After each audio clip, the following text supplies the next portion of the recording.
बिस्मिल्लाहिर्रहमानिर्रहीम। अस्सलामुअलैकुम। Welcome to my channel cooking with Anam Fatima. आज मैं आपके साथ बहुत ही रिफ़्रेशिंग, मज़ेदार सी और क्रीमी सी ड्रिंक की रेसिपी शेयर करने वाली हूँ। आप इसको ज़रूर ट्राई कीजिएगा क्योंकि इस समर में बहुत ही ज़्यादा डिलीशियस और मज़ेदार सी बन के तैयार होती है। आज हम बनाएंगे मैंगो मिल्क शेक की रेसिपी और सेम उसी तरह से जैसे हम बाज़ार से लेते हैं। देखिए कितना ज़्यादा क्रीमी और मज़ेदार से बन के तैयार हुआ है। सिर्फ चंद इंग्रेडिएंट्स इसमें हमने ऐड की हैं, तो वीडियो को फॉलो ज़रूर कीजिएगा। कुछ टिप्स होती हैं जो मैं आपके साथ शेयर कर दूंगी, तो वीडियो को एंड तक ज़रूर देख लीजिएगा। तो चलिए अपनी रेसिपी को स्टार्ट कर देते हैं।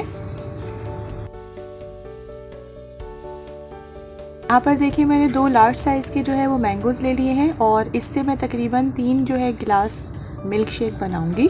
तो आप अपने हिसाब से जो है वो एडजस्ट कर लीजिएगा। सबसे पहले हम यहाँ पर इसके जो छिलके हैं उसको अच्छे से छील देंगे मैंगोज़ के।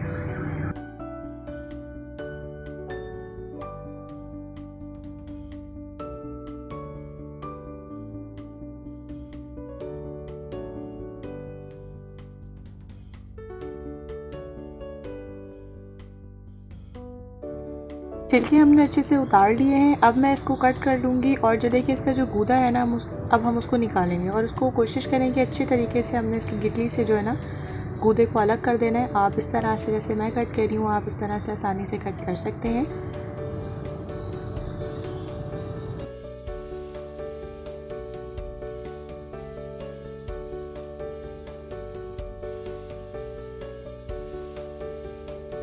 और ये देखिए आज मैंने जो यूज़ किया है ना मैंगो, वो है सिंदड़ी आम, और इसी का ही जो मिल्क शेक है वो बहुत डिलीशियस बनता है क्योंकि इसके अंदर आप देख सकते हैं कि कोई भी रेशा वगैरह नहीं होता। तो इसीलिए इसका जो मिल्क शेक जब बनता है ना तो वो बहुत ज़बरदस्त और क्रीमी सा बनता है। तो आप लोग भी मेक श्योर कर लीजिएगा कि चौंसा या कोई और आम के बजाय आप सिंदड़ी आम जो है या इस तरह का आम जिसमें गूदा हो ज़्यादा और रेशा कम हो वो यूज़ कीजिएगा। साथ ही मैंने यहाँ पर एक ब्लेंडर जार ले लिया है जिसमें मैं ऐड कर दूँगी अपने मैंगोज़, और मैं ऐड कर दूँगी अपने टेस्ट के अकॉर्डिंग 2 से 3 चम्मच जो है बड़े शुगर के, 2 to 3 टेबल स्पून शुगर। आप अपने टेस्ट के अकॉर्डिंग एडजस्ट कर लीजिएगा। अब मैं इसमें ऐड कर दूँगी 1.5 गिलास दूध। 1 और आधा गिलास जो है वो मैंने इसमें दूध ऐड कर दिया है और दूध जो है वो बॉईल है। बॉईल करने के बाद इसको मैंने थोड़ा सा अच्छा सा गाढ़ा होने के लिए कुक कर लिया था और उसके बाद मैंने इसको ठंडा कर लिया है। तो 1.5 गिलास जो है वो बहुत है। 1.5 गिलास भी नहीं बल्कि 1 गिलास और 1/4 कप के करीब या हाफ़ कप के करीब इसमें ऐड कर दें। अब ये जो मेन इंग्रेडिएंट है ना वो है फ्रेश क्रीम। आप देखिए फ्रेश क्रीम इसमें जब हम ऐड करेंगे ना तो इससे इसका बहुत ही ज़बरदस्त सा टेक्सचर आएगा, बहुत क्रीमी सा हमारा मिल्क शेक बनेगा, सेम वैसे ही जैसे हम बाज़ार से लेते हैं। बस अब हम इसको थोड़ा सा ब्लेंड करने के लिए छोड़ देंगे।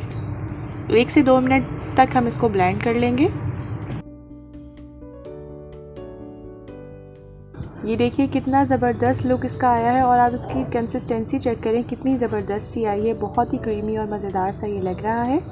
अब इसको हमें थोड़ा सा ठंडा करने के लिए इसमें हमें ऐड करनी होगी क्रश की हुई आइस। अगर आपके पास आइस क्यूब्स हैं तो आप वो भी ऐड कर सकते हैं। मैंने आइस को थोड़ा सा क्रश करके ऐड किया है और जितना आपको ठंडा इसका मतलब पसंद है ना, आप उतनी आइस इसमें ऐड कर सकते हैं। थोड़ी आइस ऐड करने के बाद हम इसको दोबारा से ब्लेंडर में थोड़ा सा ब्लेंड कर लेंगे जी। तो हमारा मज़ेदार सा देखें मैंगो मिल्क शेक जो है वो बनके बिल्कुल रेडी है। आप इसको ज़रूर ट्राई कीजिएगा और बहुत ही ज़्यादा एक्सपेंसिव भी नहीं है, बहुत ही लो कॉस्ट में ये बनके तैयार होता है और बिल्कुल वैसा जैसे हम बाज़ार से लेते हैं, इनफैक्ट उससे भी अच्छा क्योंकि ये हमने ख़ुद बनाया होता है। तो आप इसको ज़रूर ट्राई कीजिएगा मेरी रेसिपी को। और अगर आप नए हैं मेरे चैनल पर तो आप मेरे चैनल को सब्सक्राइब कर लीजिए और बेल आइकन को प्रेस करना मत भूलिएगा क्योंकि उससे इसी तरह से झटपट और मज़ेदार सी रेसिपीज़ को नोटिफिकेशन सबसे पहले आप तक पहुंचेगा। और मुझे फ़ीडबैक देना बिल्कुल मत भूलिएगा क्योंकि मुझे रहता है आप सबके फ़ीडबैक का इंतज़ार। हम मिलेंगे इंशाल्लाह नेक्स्ट वीडियो में इसी तरह से ज़बरदस्त और मज़ेदार सी रेसिपी के साथ। तब तक के लिए अपना बहुत ज़्यादा ख्याल रखिएगा। मुझे रखिएगा अपनी दुआओं में याद। अल्लाह हाफ़िज़।